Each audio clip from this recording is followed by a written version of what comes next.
Hi everyone, welcome back to English 112. This is for our class for Thursday, October 20th, as we are moving forward in our drama section. And if you are watching this video today on Thursday, you know that this is the due date for paper number 1 by 11:59 p.m. via my email, ruiz, R-U-I-Z, at gcc.mass.edu. Please send that via PDF because that's how my grading program works best. And that means that we are moving forward from short story to talking a little bit about plays. And we are starting with Oedipus the King. And as you know, we watched a production of Oedipus the King that was quite unusual. They tried to give us a sense, just a taste, of what we might have experienced in 430 BC. And obviously there are some differences because we're watching a filmed production. So we've got things like lighting, for instance, and cameras in a way that we wouldn't if we were watching in a Greek amphitheater. But I hope it gave you a little bit of a flavor of how drama was different during that time period. And I talked a bit about the reasons for drama, that yes, they were meant for entertainment, but they were also meant for their instructional value, dramas, and also for a way to bring forth the community. And this is why the state supported drama, because it was something that supported both community and religious values. And as you know, because we are reading a very old play from Greek society, we are reading a translation. And we also watched a translation from the very famous poet William Butler Yeats.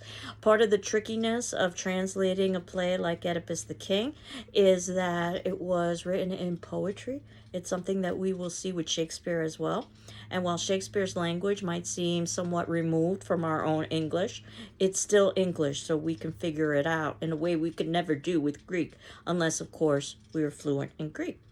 So, that said, translating poetry is even more difficult because you've got to keep to the plot, but also keep to the rhythms or the sounds of the words. And obviously, that's going to be something that will be more challenging in other languages. So I think that regardless of which production you see of Oedipus the King, it's important to keep in mind that the plot would have been known by the audience, hence the plot should be known by us as well. And the reason why individuals would watch the play is not because they needed to know the plot. They were already well aware of the fact that Oedipus himself is responsible for his own downfall. It's part of the, quote, fun, unquote, of watching the play, is that you know what Oedipus doesn't, and we're able to appreciate the irony right from the very beginning of the play. So when Oedipus says things offhandedly, such as, even if I myself were responsible for this plague, we know very well that he himself is responsible. So what we are watching is Oedipus's transformation over the course of the play. And this gets us to Aristotle, as I had mentioned previously, perhaps one of the first literary critics, detailing the elements that should go into a good tragedy and detailing Oedipus the King in that reference, perhaps being, in his opinion, the best example of tragedy that he knew of in his time period.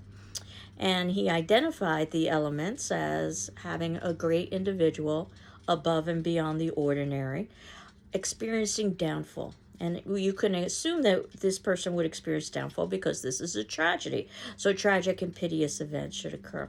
It's important that this person be a great individual above and beyond the ordinary, somebody who exceeds us, so that we can feel both pity for the person, but more importantly, fear, in the sense that if they could experience that kind of downfall, then we could certainly experience a comparable downfall, probably much bigger than the downfall of this individual who is supposed to be above and beyond the ordinary. And they experience the downfall in part because of their flaw or flaws in character. This is the instructional element of the play, that we're not supposed to duplicate their flaw or flaws. A major flaw usually is hubris or excessive pride, and definitely we'll see that in Oedipus, but I would suggest that there are other flaws as well that we'll be talking about soon. But even though the person is responsible partially for their downfall, there is something that's called an outside force, something that is beyond the individual's control. It's something that we grapple with in our own lives, that as much control as we have over our lives, that there still is this quantifiable, unquantifiable unknown. And some religions and philosophies have tried to grapple with this, whether you want to call this fate, or whether you want to call this destiny, or whether you want to call this luck. But the reality is there are things that we cannot control that will influence our lives.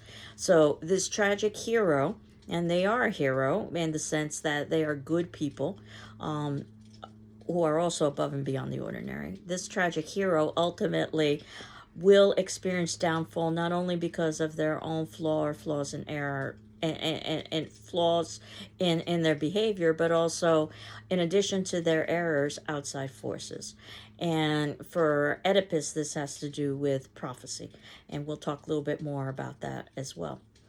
And finally, this above and beyond the ordinary individual will accept responsibility for their part in the flaw, or in the fall, the flaw or flaws that they exhibited.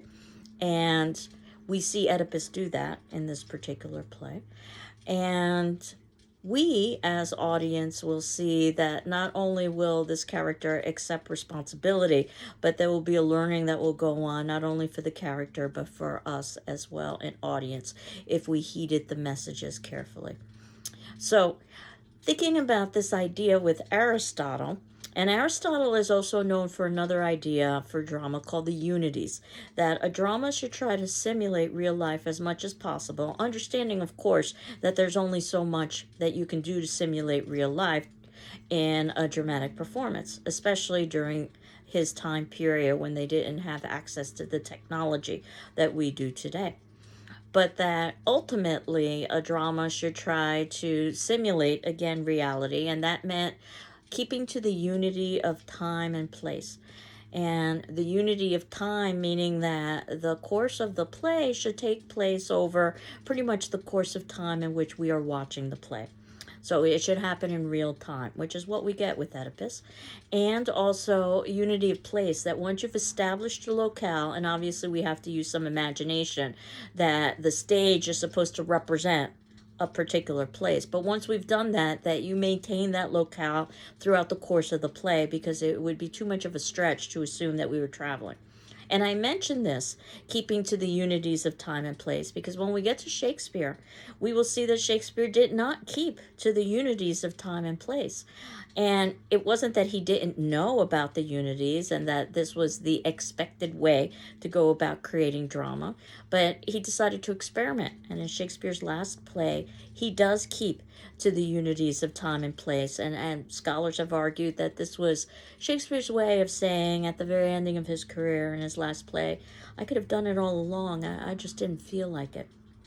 In fact, Shakespeare will follow the rules for tragedy and for tragic hero, but also bend those rules. And these are perhaps Shakespeare's best known plays: Hamlet, Macbeth, Othello, about a great individual who's above and beyond the ordinary, who experiences downfall because of flaws in character and also outside forces. But again, Shakespeare will sort of play with that definition, particularly the piece about accepting responsibility at the end. But we're not at Shakespeare yet. We're still at Oedipus the King. So you can see in the notes below that I've identified some of those elements that Aristotle had talked about as being necessary for a great tragedy. The tragic hero, the great man who's above and beyond the ordinary. And Oedipus fulfills this in a number of ways. First of all, he's royalty. So his position in society puts him above and beyond the ordinary. He also is a great riddle solver. Remember that the backstory of the play is that he solved the riddle of the Sphinx, what walks on 4 legs in the morning, 2 legs in the afternoon, and 3 in the evening. And the answer is man. 4 legs in the morning would be a baby crawling. 2 legs in the afternoon would be an adult walking. 3 legs in the evening would be an elderly person with a cane. But no one else was able to solve this riddle. So Oedipus has established himself as a great riddle solver. And think about how ironic it is that he's not able to solve the riddle of the current plague and how he himself is responsible for that. That's it. Not only has Oedipus established himself through his intelligence and through his position in society, but also as a good man. He's concerned with the populace. He wants to protect his people from plague, even when Jocasta, his wife slash mother, tells him to no longer pursue this mystery because by that point she's figured out the truth. What Oedipus realizes is that he has to pursue it because he has a responsibility as king to think about the welfare of his community. Notice how Jocasta thinks quite differently, that she's not going to think about the welfare of her community. Instead, she's going to think about her own personal welfare, which is why she can never be a great individual. Note that in the production we saw, Oedipus is dressed in gold to illustrate that he's from this royal background. We also see how his eyes are hollowed out in black in that production to illustrate how he is blind to the truth.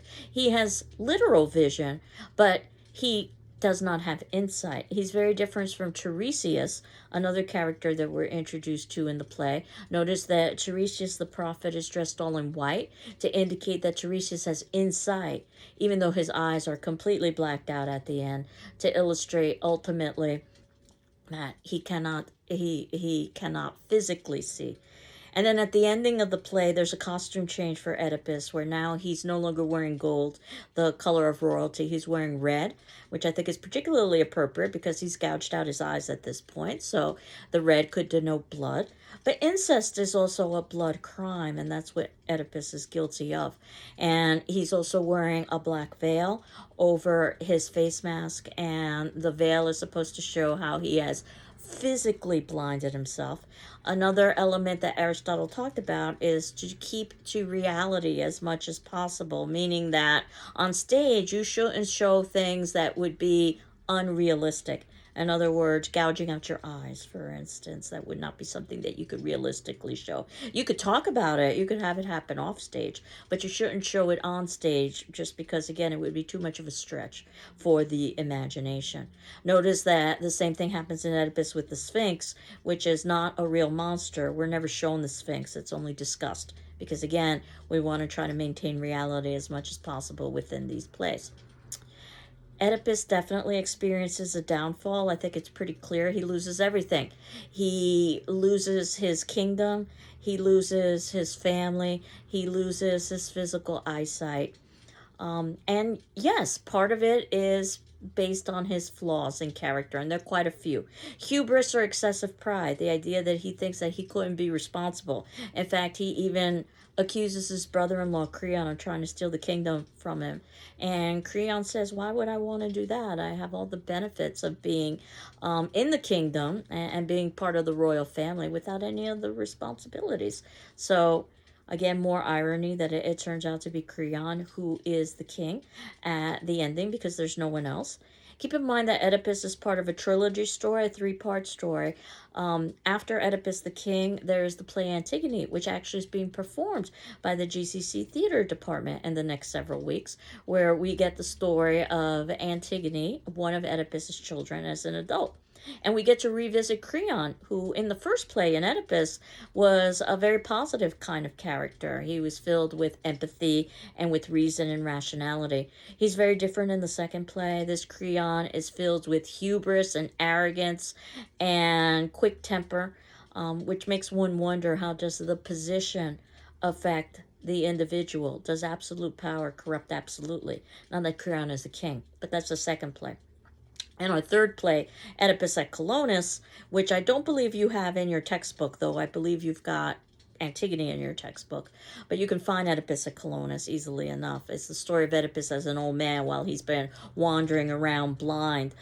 Has he basically suffered enough to appease the gods? And I won't tell you what happens in either Antigone or Oedipus at Colonus. You'll have to read those particular plays. But in addition to Oedipus's hubris and not thinking that he could be responsible, there's an even bigger piece of hubris, and this is the most perhaps challenging part of the play. Because we think in 2022 very differently than a 430 Greek society would have thought.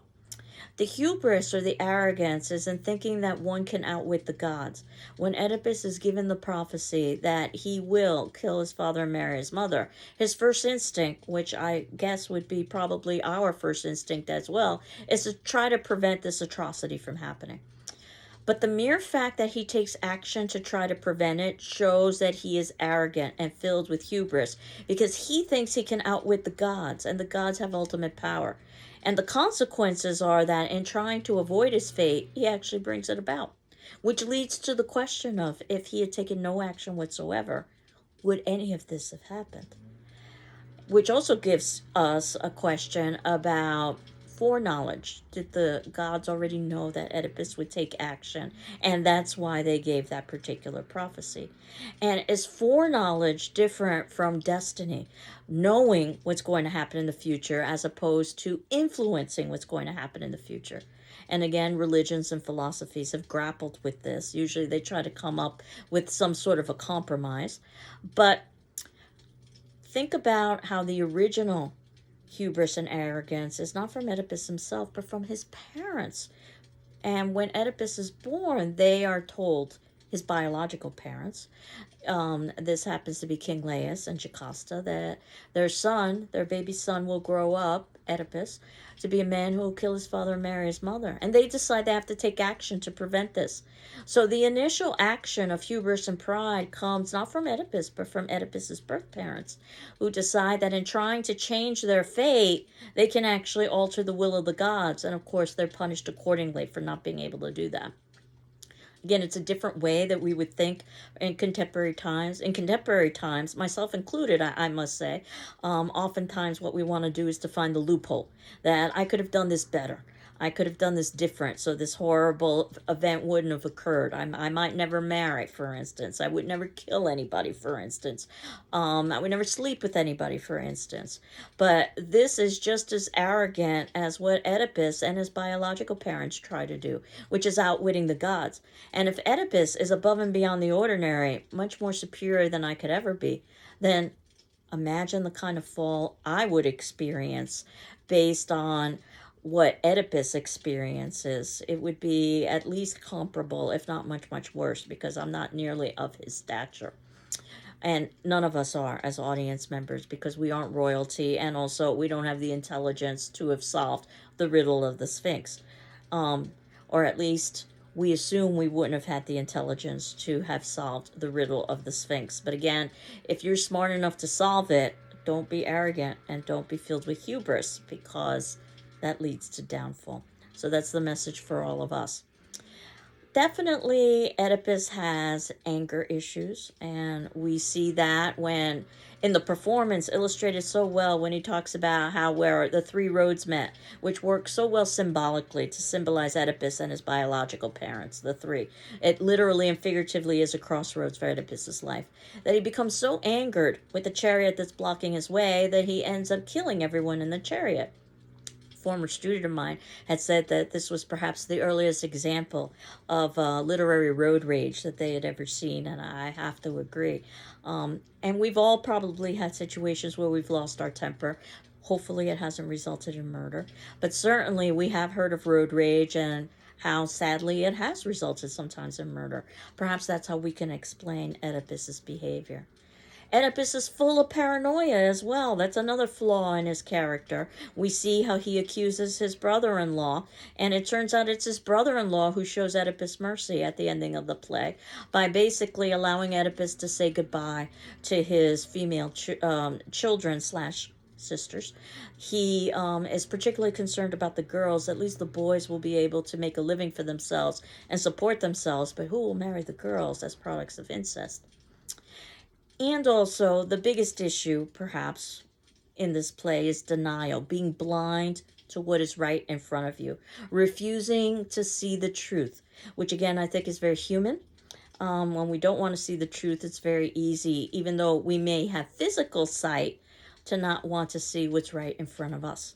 And that's exactly what happens with Oedipus. The major theme of vision and blindness is seen throughout. And I love how this production was able to use light and dark and shadow to illustrate that idea of vision and blindness, even at the very beginning with the use of incense. to obscure our vision for what's going on.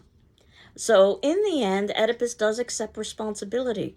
And by doing so, he gouges out his eyes. He punishes himself. His eyes have betrayed him. He's been blind, even though he has physical eyesight.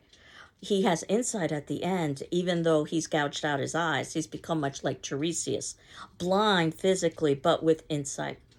So it's appropriate that he gouges out his eyes from a thematic perspective, but it's also appropriate that he punishes himself. Unlike Jocasta, who commits suicide, which at the time would have been seen as the cowardly way out, rather than facing a life of pain, she basically decides to end her life.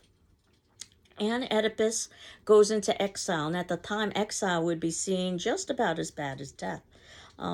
The audience, us, we're supposed to feel pity for Oedipus because, again, he's a good man and he tried to, to the best of his ability, prevent horrible things from happening.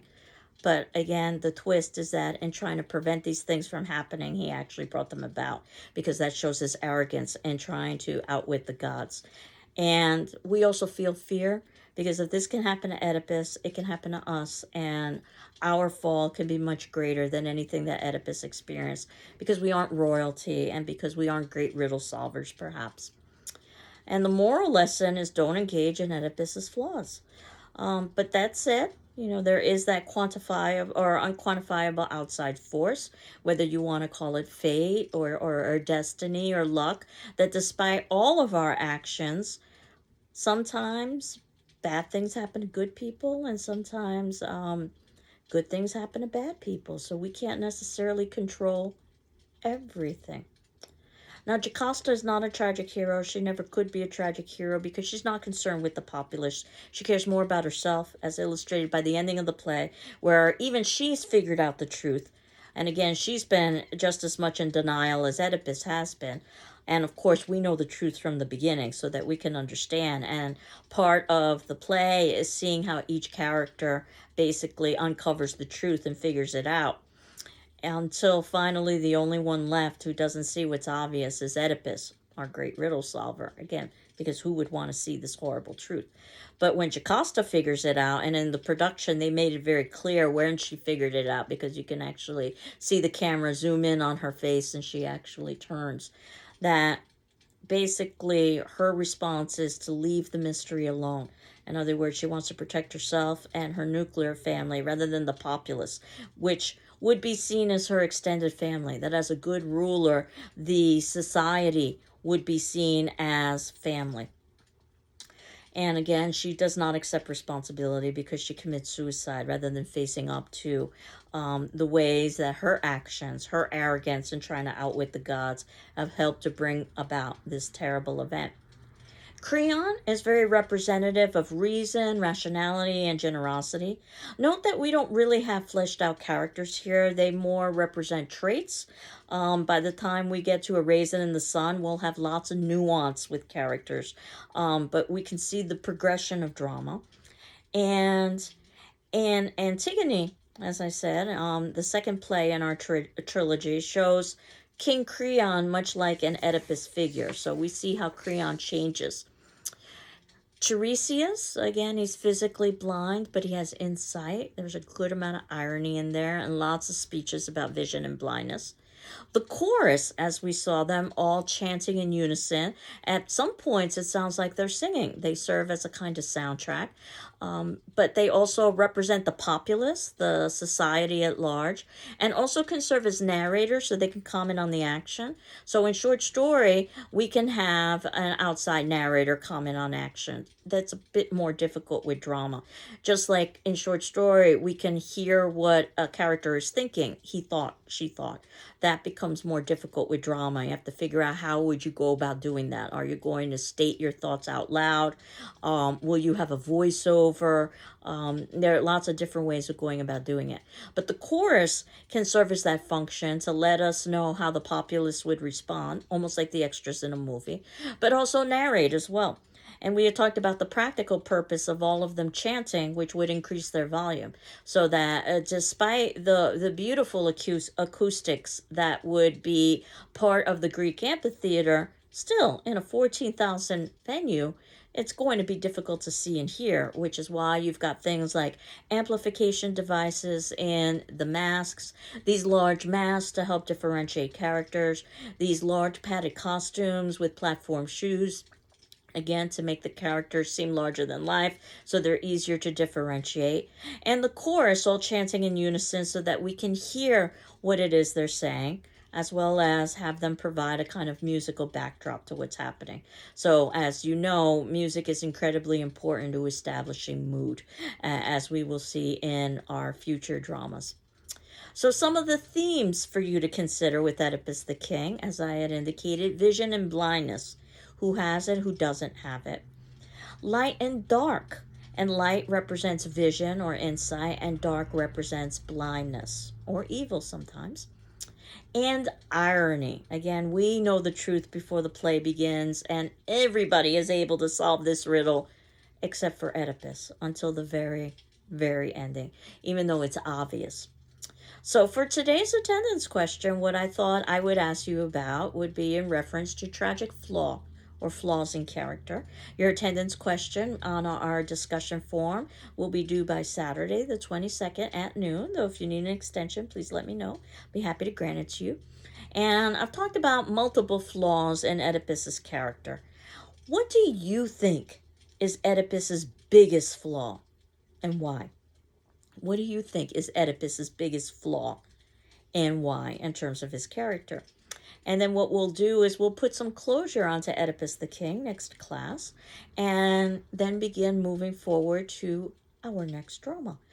So I wanted to talk a little bit about quotation in Oedipus, and then finally, and some themes as well. And then finally begin to talk a little bit about Shakespeare and the way that drama progressed over time. And again, we'll watch a Shakespearean production. This will be longer than the production that we saw with Oedipus the King. We'll see how drama has expanded from 430 BC to 1500s England. And then finally, we will end with A Raisin in the Sun. So my hope is that you are close to finishing Oedipus the King. Perhaps you've already finished Oedipus the King, so that you can begin reading our next drama, which happens to be A Raisin in the Sun, which happens to be A Midsummer Night's Dream. And again, we'll have multiple classes devoted to A Midsummer Night's Dream. But my hope is that as we are spending multiple classes watching and talking about the play, you are at home reading the last play, and that happens to be A Raisin in the Sun. So that's it. I hope you're doing well. I'm doing well, and we will continue on next class with Oedipus the King and begin transitioning over into Shakespeare. And again, we'll talk more about the papers as I have an opportunity to read them and return them back to you. Keep in mind, everybody has the option of doing a revision. So after I've returned that paper to you, after I've evaluated it for grammar and mechanics, as well as for content, and put a letter grade on it, so it's quite different than the journals, which are much more informal, and I evaluate on a checkmark system. If you're content with your grade, then you're done with the assignment. But if you wanted to earn a higher grade, you could take my comments into account. And if it turns out you need further direction, you can always meet with me. So again, I hope you're doing well. I'm doing well. And we will continue on next class. Expect that it'll probably take me a week or two to get those papers back, but I will certainly work on getting them back sooner rather than later. Take care. Bye-bye.